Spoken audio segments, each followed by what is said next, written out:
കട്ടപ്പന നഗരസഭ 28-ാം വാർഡിലെ ഭജനമഠം റോഡ് ശുചീകരിച്ചു. പാതയുടെ ഇരുഭാഗത്തും അടിഞ്ഞുകൂടിയിരുന്ന മാലിന്യങ്ങളും കാടുപടലങ്ങളുമാണ് നീക്കം ചെയ്തത്.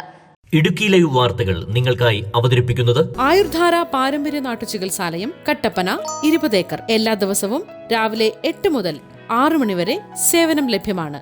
ശുചിത്വ മിഷന്റെ 10,000 രൂപയും നാട്ടുകാരുടെ സഹകരണത്തോടെയുമാണ് ശുചീകരണ പ്രവർത്തനം നടത്തിയത്. സംസ്ഥാന സർക്കാരിന്റെ ശുചിത്വ മിഷൻ ഫണ്ട് ഉപയോഗിച്ചുകൊണ്ടാണ് കട്ടപ്പന നഗരസഭ 28-ാം വാർഡിലെ ഭജനമഠം റോഡ് ശുചീകരിക്കുന്നത്. ശുചിത്വ മിഷന്റെ 10,000 രൂപയും നാട്ടുകാരുടെ സഹകരണത്തോടെയുമാണ് ശുചീകരണ പ്രവർത്തനം നടത്തിയത്. പാതയുടെ വശങ്ങളിൽ അടിഞ്ഞുകൂടിയിരുന്ന മാലിന്യങ്ങളും കാടുപടലങ്ങളും നീക്കം ചെയ്തു. സംസ്ഥാന ഗവൺമെന്റ് ശുചിത്വ മിഷന്റെ ഫണ്ട് ഉപയോഗിച്ച് കട്ടപ്പന നഗരസഭ 28-ാം വാർഡിലെ ഭജനമഠം മാനാന്തരമ്പടി റോഡ് സൈഡിലുള്ള മാലിന്യങ്ങൾ, ഇവിടുന്ന് റോഡ് സൈഡിൽ കിടക്കുന്ന മാലിന്യങ്ങളെല്ലാം ഇവിടുന്ന് നീക്കം ചെയ്യുന്ന പണിയാണ് ഇവിടെ നടന്നുകൊണ്ടിരിക്കുന്നത്.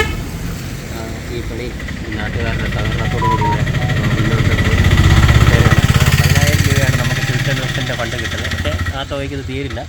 അപ്പം നമ്മൾ നാട്ടുകാരുടെ സഹകരണത്തോടു കൂടി ഈ റോഡിൻ്റെ സൈഡിൽ കിടക്കുന്ന മാലിന്യമെല്ലാം നീക്കുന്ന പ്രവൃത്തിയാണ് ഇവിടെ ചെയ്യുന്നത്.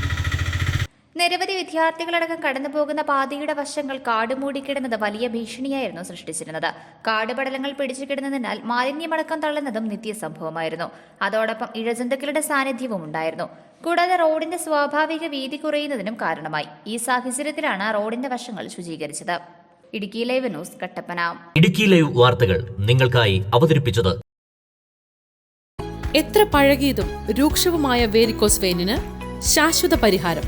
16 വർഷത്തെ സേവന പാരമ്പര്യവുമായി ആയുർധാര പാരമ്പര്യ നാട്ടുചികിത്സാലയം കട്ടപ്പന. പഴയ മുറിവുകൾ, അൾസർ, വെരിക്കോസ്, നിക്കോട്ടിൻ കാരണമുണ്ടാകുന്ന മുറിവുകൾ, അസ്ഥി സംബന്ധമായ രോഗങ്ങൾ തുടങ്ങി എല്ലാ രോഗങ്ങൾക്കും ഫലപ്രദമായ ചികിത്സ. ദളിത് സാഹിത്യ അക്കാദമിയുടെ ഡോക്ടർ അംബേദ്കർ പുരസ്കാരം, ശിവഗിരി മഠത്തിന്റെ വൈദ്യശ്രേഷ്ഠ പുരസ്കാരം തുടങ്ങി വൈദ്യത്തിൽ ഒട്ടനവധി പുരസ്കാരങ്ങൾ ലഭിക്കുകയും പാരമ്പര്യ വൈദ്യത്തിൽ ഡോക്ടറേറ്റ് നേടുകയും ചെയ്ത വൈദ്യർ സിൻഡോ ജോസഫ് നേതൃത്വം നൽകുന്നു. ആയുർധാര പാരമ്പര്യ നാട്ടുചികിത്സാലയം കട്ടപ്പന 20 ഏക്കർ. എല്ലാ ദിവസവും രാവിലെ 8 മുതൽ 6 മണി വരെ സേവനം ലഭ്യമാണ്.